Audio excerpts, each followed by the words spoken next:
السلام علیکم۔ حضرت عمر رضی اللہ عنہ نے اپنے دور خلافت میں حضرت اسامہ بن زید رضی اللہ عنہم کا وظیفہ 3500 اور اپنے بیٹے عبداللہ بن عمر رضی اللہ عنہ کا وظیفہ 3000 مقرر کیا۔ ابن عمر نے پوچھا کہ آپ نے اسامہ کو ترجیح کیوں دی؟ وہ کسی جنگ میں مجھ سے آگے نہیں رہے۔ حضرت عمر رضی اللہ عنہ نے جواب دیا کہ اسامہ نبی علیہ الصلاۃ والسلام کو تمہارے سے زیادہ محبوب تھا، اور اسامہ کا باپ تمہارے باپ سے زیادہ نبی علیہ الصلاۃ والسلام کو پیارا تھا۔ بس میں نے نبی علیہ الصلاۃ والسلام کے محبوب کو اپنے محبوب پر ترجیح دی۔ ایک بار حضرت عمر رضی اللہ عنہ نے شفا بنت عبداللہ ادویہ کو بلا بھیجا۔ وہ آئی تو دیکھا کہ عاتقہ بنت اسید پہلے سے موجود تھی۔ کچھ دیر بعد حضرت عمر رضی اللہ عنہ دونوں کو ایک ایک چادر دی، لیکن شفا کی چادر کم قیمت کی تھی۔ انہوں نے کہا کہ میں آپ کی چچا زاد بہن ہوں اور اسلام میں پرانی ہوں۔ آپ نے مجھے خاص اسی مقصد کے لیے بلایا ہے۔ عاتقہ یوں ہی آ گئی تھی۔ آپ نے فرمایا، واقعی یہ چادر میں نے تمہیں دینے کے لیے رکھی تھی، لیکن جب عاتقہ آ گئی تو مجھے نبی علیہ الصلاۃ والسلام کی رشتہ داری کا لحاظ کرنا پڑا۔ اپنے دور خلافت میں حضرت عمر رضی اللہ عنہ ایک بار رات کو گشت کر رہے تھے۔ آپ نے ایک گھر سے کسی کے اشعار پڑھنے کی آواز سنی۔ جب قریب ہوئے تو پتہ چلا کہ ایک بوڑھی عورت نبی علیہ الصلاۃ والسلام کی محبت اور جدائی میں اشعار پڑھ رہی ہے۔ حضرت عمر رضی اللہ عنہ کی آنکھوں میں آنسو آ گئے اور دروازہ کھٹکھٹایا۔ بوڑھی عورت نے حضرت عمر رضی اللہ عنہ کو دیکھا تو حیران ہوئی اور کہنے لگی، امیر المومنین، آپ رات کے وقت میرے دروازے پر؟ آپ نے فرمایا، ہاں، مگر ایک فریاد لے کر آیا ہوں کہ وہ اشعار مجھے دوبارہ سنا دو جو آپ پڑھ رہی تھی۔ بوڑھی عورت نے اشعار پڑھے۔ حضرت محمد صلی اللہ علیہ وسلم پر نیک اور اچھے لوگ درود پڑھ رہے ہیں۔ وہ تو راتوں کو جاگنے والے اور صبح کے وقت روزہ رکھنے والے تھے۔ موت تو آنی ہی ہے۔ کاش مجھے یقین ہو جائے کہ مرنے کے بعد مجھے محبوب کا وصال نصیب ہوگا۔ حضرت عمر رضی اللہ عنہ وہی زمین پر کافی دیر تک روتے رہے۔ دل اتنا غمزدہ ہوا کہ کئی دن بیمار رہے۔ حضرت عثمان رضی اللہ عنہ کی الفت و محبت بارگاہ نبوت میں۔ حضرت عثمان رضی اللہ عنہ کی الفت و محبت بارگاہ نبوت میں۔ جب صلح حدیبیہ کے موقع پر حضرت عثمان رضی اللہ عنہ کو نمائندہ بنا کر مکہ مکرمہ بھیجا گیا تو قریش مکہ نے مسلمانوں کو مکہ مکرمہ میں داخل ہونے کی اجازت نہیں دی۔ جب صحابہ کرام رضی اللہ عنہم کو پتہ چلا تو وہ بہت دکھی ہوئے۔ بعض نے کہا کہ وہ خوش قسمت ہے کہ بیت اللہ کا طواف کر کے آئیں گے۔ نبی علیہ الصلاۃ والسلام نے فرمایا کہ عثمان میرے بغیر طواف نہیں کریں گے۔ حضرت عثمان رضی اللہ عنہ واپس آئے تو صحابہ کرام نے پوچھا کہ کیا بیت اللہ کا طواف بھی کیا؟ انہوں نے جواب دیا کہ اللہ کی قسم، مجھے طواف کرنے کے لیے قریش اصرار کرتے رہے۔ اگر میں وہاں ایک سال بھی ٹھہرتا تو نبی علیہ الصلاۃ والسلام کے بغیر طواف نہ کرتا۔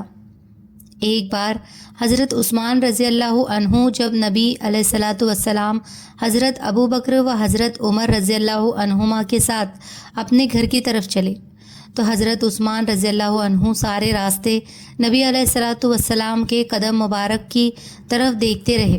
صحابہ کرام نے جب یہ بات نبی علیہ الصلاۃ والسلام کو بتائی تو آپ نے حضرت عثمان رضی اللہ عنہ سے اس کی وجہ معلوم کی۔ آپ نے عرض کیا کہ اللہ کے محبوب، آج میرے گھر میں اتنی مقدس ہستی آئی ہے کہ میری خوشی کی حد نہیں۔ میں نے نیت کی تھی کہ آپ جتنے قدم اپنے گھر سے چل کر یہاں آئیں گے، میں اتنے غلام اللہ کے راستے میں آزاد کروں گا۔ کچھ نہیں مانگتا دنیا سے یہ شیدا تیرا، اس کو بس چاہیے نقش کف و پا تیرا۔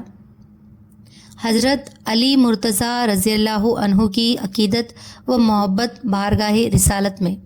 حضرت علی رضی اللہ عنہ کو اپنے لڑکپن سے ہی سرور دو عالم صلی اللہ علیہ وسلم کے ساتھ گہرا تعلق تھا، اسی لیے آفتاب رسالت کی کرنیں جیسی ہی اگی انہوں نے لڑکوں میں سے سب سے پہلے ایمان لانے کی سعادت حاصل کی۔ چھوٹی عمر میں انسان میں خوف اور ڈر زیادہ ہوتا ہے، مگر عشق کا یہ اثر ہے کہ انسان کو نتیجے سے بے پرواہ بنا دیتا ہے۔ لہٰذا حضرت علی رضی اللہ عنہ نے ایمان قبول کرنے میں دیر نہیں لگائی۔ جب نبی علیہ الصلاۃ والسلام نے ہجرت کا ارادہ فرمایا تو اس وقت آپ کے پاس لوگوں کی امانتیں موجود تھیں۔ اس صادق اور امین ذات نے حضرت علی رضی اللہ عنہ کو چنا اور حکم دیا کہ علی تم میرے بستر پر لیٹ جاؤ اور صبح کو امانتیں لوگوں کے سپرد کر دینا۔ حضرت علی کی دلیری و بہادری پر قربان جائے کہ وہ بلا خوف و خطر چارپائی پر لیٹ گئے۔ نبی علیہ الصلاۃ والسلام کے حکم پر جان کی بازی لگا دینا ان کا محبوب مشغلہ تھا۔ حضرت علی رضی اللہ عنہ نے نبی علیہ الصلاۃ والسلام کو آخری غسل دیتے ہوئے جو تاریخی الفاظ کہے وہ پوری امت کے جذبات کی ترجمانی کرتے ہیں۔ میرے ماں باپ آپ پر قربان، آپ کی وفات سے وہ چیز جاتی رہی جو کسی دوسرے کی موت سے نہیں گئی تھی، یعنی وہی آسمانوں کا سلسلہ کٹ گیا۔ آپ کی جدائی عظیم صدمہ ہے۔ اگر آپ نے صبر کا حکم دیا ہوتا تو وہ زاری سے منع نہ کیا ہوتا تو ہم آپ پر آنسو بہاتے، جبکہ درد کا اور زخم کا علاج پھر بھی نہ ہوتا۔ عجب چیز ہے عشق شاہ مدینہ، یہی تو ہے عشق حقیقی کا جینا، ہے معمور اس عشق سے جتنا جس کا سینہ، اسی کا ہے مرنا اسی کا ہے جینا۔ حضرت اسماء رضی اللہ عنہا کی محبت نبوی صلی اللہ علیہ وسلم۔ ہجرت کے موقع پر غار ثور میں حضرت اسماء رضی اللہ عنہا نبی علیہ الصلاۃ والسلام کو پہلے دن کھانا پہنچائی۔ جب دوسرے دن پہنچانے کے لیے گئی تو روایت میں آتا ہے کہ ان کے ماتھے پر زخم تھا، کچھ غمگین سی تھی۔ نبی علیہ الصلاۃ والسلام نے دیکھا تو پوچھا، اسماء آج مجھے تم پریشان اور غمزدہ نظر آتی ہو۔ جب آپ صلی اللہ علیہ وسلم نے پوچھا تو ان کی آنکھوں سے آنسو آ گئے۔ پوچھا، اسماء کیا بات ہے؟ عرض کیا، اے اللہ کے محبوب، کل جب میں آپ کو کھانا دے کر واپس گئی تو راستے میں ابو جہل مل گیا۔ اس نے مجھے پکڑ لیا اور کہنے لگا کہ اے ابو بکر کی بیٹی، تجھے پتہ ہوگا کہ تیرے والد اور تمہارے پیغمبر کہاں ہے؟ میں نے جواب میں کہہ دیا کہ ہاں مجھے پتہ ہے۔ وہ کہنے لگا، مجھے بتاؤ۔ میں نے کہا، میں نہیں بتاؤں گی۔ اس نے مجھے دھمکایا اور ڈرایا اور کہنے لگا کہ اگر تم نہیں بتاؤ گی تو میں تمہیں بہت ماروں گا، سخت سزا دوں گا۔ میں نے کہا، میں ہرگز نہیں بتاؤں گی اے اللہ کے محبوب۔ اس نے مجھے ایک دم زور کا تھپڑ لگایا تو میں نیچے گری، پتھر پر میرا ماتھا لگا، اس سے خون نکل آیا اور میری آنکھوں میں سے آنسو نکل آئے۔ پھر اس نے مجھے بالوں سے پکڑ کر کھڑا کیا اور کہا کہ بتا دو ورنہ تجھے ماروں گا۔ اے اللہ کے نبی، میں نے اس سے کہا، اے ابو جہل، میری جان تو تیرے حوالے ہے، مگر میں محمد عربی صلی اللہ علیہ وسلم کو تیرے حوالے نہیں کروں گی۔ یہ مسلمان عورتوں کی محبت و وفا کی مثال۔ جان ہی دے دی جگر نے آج پائے یار پر، عمر بھر کی بے قراری کو قرار آ ہی گیا۔ ایک صحابیہ رضی اللہ عنہا کا عشق نبوی۔ جنگ احد کے دوران مدینہ منورہ میں خبر پھیل گئی کہ حضور اکرم صلی اللہ علیہ وسلم شہید ہو گئے۔ اس خبر کے پھیلتے ہی مدینہ میں کوہرام مچ گیا۔ عورتیں روتی ہوئی گھروں سے باہر نکل آئی۔ ایک انصاری عورت نے کہا، جب تک اس کی خود تصدیق نہ کر لوں میں اسے تسلیم نہیں کروں گی۔ لہٰذا وہ ایک سواری پر بیٹھی اور اپنی سواری کو اس پہاڑ کی طرف بھگایا۔ کافی قریب آئی تو ایک صحابی آتے ہوئے ملے۔ ان سے پوچھتی ہے، محمد صلی اللہ علیہ وسلم کا کیا حال ہے؟ اس نے کہا، مجھے حضور کا حال معلوم نہیں، مگر ہاں تیرے بیٹے کی لاش فلاں جگہ پڑی ہے۔ اس عورت کو اس کے جوان عمر بیٹے کی شہادت کی خبر ملی، مگر وہ ٹس سے مس نہیں ہوئی۔ اس ماں کے دل میں عشق رسول نے اتنا اثر ڈالا ہوا تھا کہ بیٹے کی شہادت کی خبر سنی مگر کوئی پرواہ نہیں کی۔ سواری آگے بڑھاتی ہے، ایک اور صحابی ملے پوچھتی ہے، محمد صلی اللہ علیہ وسلم کا کیا حال ہے؟ انہوں نے جواب دیا، مجھے معلوم نہیں، لیکن ہاں تیرے شوہر کی لاش فلاں جگہ پڑی ہے۔ یہ عورت پھر بھی ٹس سے مس نہیں ہوئی اور آگے بڑھی۔ کسی اور سے پوچھا، محمد صلی اللہ علیہ وسلم کا کیا حال ہے؟ جواب ملا، مجھے معلوم نہیں، لیکن ہاں تیرے والد کی لاش فلاں جگہ پڑی ہے۔ اسی طرح بھائی کی لاش کے بارے میں بتایا گیا کہ فلاں جگہ پڑی ہے، مگر یہ عورت ٹس سے مس نہیں ہوئی۔ آگے ایک اور صحابی ملے، پوچھتی ہے محمد صلی اللہ علیہ وسلم کا کیا حال ہے؟ انہوں نے کہا فلاں جگہ موجود ہے۔ چنانچہ سواری کو ادھر بڑھاتی ہے۔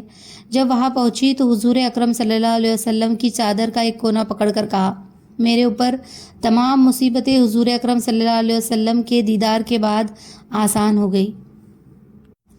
آخری حسرت آپ صلی اللہ علیہ وسلم کی زیارت۔ غزوہ احد کے میدان میں ایک صحابی زخمی ہوئے۔ خون بہت نکل جانے کی وجہ سے مرنے کے قریب ہو گئے تھے۔ ایک دم دوسرے صحابی ان کے قریب آئے اور پوچھا آپ کو کسی چیز کی تمنا ہے؟ عرض کیا ہاں۔ انہوں نے کون سا؟ جواب ملا کہ آخری وقت میں حضور اکرم صلی اللہ علیہ وسلم کا دیدار کرنا چاہتا ہوں۔ انہوں نے زخمی مجاہد کو اپنے کندھے پر اٹھایا اور ان کو لے کر تیزی سے اس طرف بھاگے جہاں رسول اکرم تشریف فرما تھے۔ آپ صلی اللہ علیہ وسلم کے سامنے جا کر اتارا اور کہا کہ آپ کے محبوب آپ کے سامنے ہیں۔ جب نام سنا تو مجاہد کے دل میں بجلی کی لہر دوڑ گئی کہ فوراً طاقت بحال ہو گئی۔ اپنے چہرے کو حضور اکرم صلی اللہ علیہ وسلم کے سامنے کیا۔ دیدار کرتے ہی ان کی حالت غیر ہو گئی اور انہوں نے اپنی جان اللہ کے سپرد کر دی۔ نکل جائے دم تیرے قدموں کے نیچے، یہی دل کی حسرت، یہی آرزو ہے۔ تیری معراج کے تو لوح و قلم تک پہنچا، میری معراج کے میں تیرے قدم تک پہنچا۔ حضرت حذیفہ کا جذب و عشق۔ جنگ خندق کے دوران حضور صلی اللہ علیہ وسلم نے ضرورت محسوس کی کہ کسی طرح دشمنوں کا پروگرام معلوم کیا جائے۔ حضرت حذیفہ رضی اللہ عنہ قریب کے ہی موجود تھے، مگر ان کے پاس کوئی ہتھیار نہیں تھا اور نہ ہی سردی سے بچنے کے لیے کوئی چادر تھی۔ حضور صلی اللہ علیہ وسلم نے فرمایا جائے اور دشمنوں کے خیمے سے ان کی خبر لائے۔ حضرت حذیفہ رضی اللہ عنہ نے آقا کے حکم پر سردی کی کوئی پرواہ نہ کی اور تیار ہو گئے۔ حضور صلی اللہ علیہ وسلم نے دعا دے کر روانہ فرمایا۔ حضرت حذیفہ رضی اللہ عنہ فرماتے ہیں کہ حضور صلی اللہ علیہ وسلم کی دعا سے میرا خوف اور سردی بالکل دور ہو گئی۔ جی ہاں، یہ عشق تھا جس نے دل میں رسول صلی اللہ علیہ وسلم کی تابع داری کا ایسا جذبہ پیدا کر دیا۔ محبوب صلی اللہ علیہ وسلم کے فراق میں تنا سسکنے لگا۔ کھجور کے ایک تنے کو آپ صلی اللہ علیہ وسلم سے محبت تھی۔ آپ نے جب مسجد نبوی بنائی تو اس میں ممبر نہیں تھا، مسجد کے اندر کھجور کا ایک تنا تھا، اسی کے ساتھ ٹیک لگا کر آپ خطبہ دیا کرتے تھے۔ کچھ عرصے کے بعد ایک صحابی تمیم داری نے عرض کیا اے اللہ کے رسول، اگر اجازت دے تو ایک ممبر بنا لیا جائے۔ آپ نے اجازت دے دی، لہٰذا ایک ممبر بنا لیا گیا۔ اگلی دفعہ جب خطبہ دینے کا وقت آیا تو ممبر پر آ کر کھڑے ہو گئے اور خطبہ دینا شروع کر دیا۔ تھوڑی دیر کے بعد کھجور کے تنے میں سے اس طرح رونے کی آواز آنے لگی جیسے کوئی بچہ بلک بلک کر روتا ہے۔ سب لوگوں نے حیران ہو کر اس تنے کو دیکھا۔ حضور اکرم صلی اللہ علیہ وسلم نیچے اترے اور کھجور کے تنے کے قریب گئے، اس کے اوپر پیار سے ہاتھ رکھا اور اس کو دلاسا دلایا۔ حدیث کی کتابوں میں لکھا ہے کہ حضور نے اس کو گلے سے لگایا، تب وہ تنا اس طرح سسکیاں لیتے ہوئے چپ ہوا جیسے کوئی بچہ اپنی ماں کے سینے سے لگ کر چپ ہوتا ہے۔ کھجور کے تنے کو اتنی محبت تھی، اے کاش ہمیں پیارے پیغمبر صلی اللہ علیہ وسلم کے ساتھ کھجور کے تنے جیسی محبت نصیب ہو جاتی۔ حضرت ام حبیبہ کا عشق نبی۔ ام المومنین سیدہ ام حبیبہ رضی اللہ عنہا اپنے گھر میں موجود تھی کہ آپ کے والد جو اس وقت تک مسلمان نہیں ہوئے تھے کسی کام کے لیے مدینہ طیبہ آئے۔ سوچا کہ چلو اپنی بیٹی سے ملتا ہوں۔ ان کے گھر آئے، جب بیٹھنے لگے تو چارپائی کے اوپر بستر بچھا ہوا تھا۔ ام حبیبہ نے دوڑ کر بستر کو جلدی لپیٹ دیا، کہنے لگی آپ میرے والد ہیں، اس میں یقیناً کوئی شک نہیں۔ آپ جانتے ہیں کہ یہ بستر اللہ کے پیارے پیغمبر کا ہے، اسی لیے میں کسی کافر اور مشرک کا اس بستر پر بیٹھنا گوارا نہیں کر سکتی۔ شاعر رسول کے عشق بھرے اشعار۔ حضرت حسان بن ثابت رضی اللہ عنہ کو شاعر رسول ہونے کا اعزاز حاصل ہے۔ وہ عالم عشق و مستی میں نبی اکرم صلی اللہ علیہ وسلم کو دیکھتے تو آپ کی تعریف میں اشعار لکھتے۔ فرماتے ہیں اے رسول اللہ صلی اللہ علیہ وسلم، اتنے حسین و جمیل ہے کہ کسی آنکھ نے ایسا دیکھا ہی نہیں، ایسا خوبصورت بیٹا کسی ماں نے جنا ہی نہیں۔ آپ تو ایسے پیدا ہوئے ہیں کہ جیسے آپ کو آپ کی مرضی کے مطابق پیدا کیا گیا ہو۔